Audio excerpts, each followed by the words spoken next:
c'est Lauriane du blog Marathon des langues. Bienvenue dans cette nouvelle vidéo du défi 30 jours. 30 jours pour 30 vidéos pour 30 astuces pour bien apprendre les langues. On va parler d'un sujet qui est « J'étais nulle à l'école, donc les langues, c'est pas fait pour moi ». Alors c'est quelque chose qui revient souvent, très souvent. C'est pour ça que je vous en parle aujourd'hui. Parce que ça me rend triste de voir des personnes qui se privent d'apprendre une nouvelle langue parce qu'ils pensent que ce n'est pas possible parce qu'ils étaient nuls à l'école.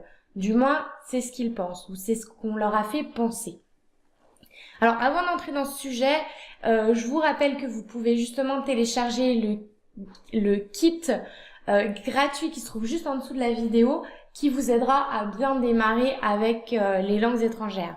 Donc vous recevrez des conseils pendant 7 jours à appliquer pour ne pas abandonner. J'ai beaucoup de personnes qui me disent, avant de commencer à apprendre une langue, qu'ils aimeraient bien, par exemple, apprendre l'anglais ou l'espagnol ou une autre langue, mais que c'est pas pour eux, ils étaient nuls à l'école, ils avaient des sales notes, ils y arrivaient pas, donc ils laissent ça sur le côté en se disant que c'est fini, c'est mort. Alors que si on regarde vraiment la plupart des gens qui parlent aujourd'hui des langues, c'était pas forcément les premiers de la classe en anglais. Parlez avec eux, demandez-leur, ils n'étaient pas forcément au premier rang à avoir des 20 sur 20, bien au contraire justement. Je vous parle de ce sujet parce que ça me touche vraiment de voir beaucoup de personnes qui s'empêchent d'apprendre une langue alors que ils sont pas plus mauvais que les autres. Pour apprendre une langue, il n'y a pas besoin d'être un génie, il suffit d'avoir une méthode, de savoir comment bien apprendre. Et le souci, on va en lister plusieurs, le souci avec l'école, c'est que c'est pas forcément la faute des profs, hein, c'est pas forcément que vous aviez des mauvais profs, c'est possible, mais c'est pas le cas, c'est pas tout le temps le cas évidemment. Mais le souci avec le système, c'est qu'on dépend d'un système qui est obsolète, qui n'est plus adapté ou qui n'a jamais été adapté, en l'occurrence pour apprendre une langue. Parce que regardez le résultat. Quel est le pourcentage des personnes qui savent parler anglais quand ils sortent de l'école? Il y en a pas beaucoup. Donc le problème avec ce système d'apprentissage, déjà pour commencer, c'est qu'on faisait seulement 2-3 heures, voire 4 heures au maximum, par semaine. Ce qui est évidemment pas assez, parce qu'une langue, ça s'apprend pas par coup de cette manière, mais ça s'apprend un petit peu tous les jours. Il vaut mieux être régulier chaque jour, mais un peu moins, que 4 heures de cette manière chaque semaine. Pourquoi? Parce que le cerveau ne va pas assimiler suffisamment. Mais il y a aussi le souci qu'on est immergé dans une culture franco-française. Évidemment, on va à l'école en France et on n'est pas immergé dans la langue. On ne pratique pas, on ne fait pas d'oral ou alors on en fait très peu et on communique avec des gens qui sont francophones comme nous. Donc déjà là, c'est difficile d'avancer.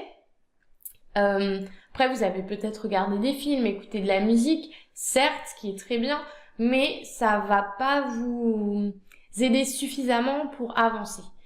L'autre souci que je vois avec ce système, c'est que c'est imposé. C'est pas quelque chose qu'on a choisi. Donc déjà là, on a toujours, surtout à l'âge auquel on se retrouve à l'école, c'est l'âge un peu d'indépendance, de faire ses choix, etc. Et à cet âge-là, on a plutôt, on fait plutôt preuve de, non, moi je vais à l'encontre des choses qu'on m'impose et on prend ça plutôt pour une contrainte. Et en plus, on nous fait bachoter, apprendre par cœur, recracher ça sur un DS, sur un examen.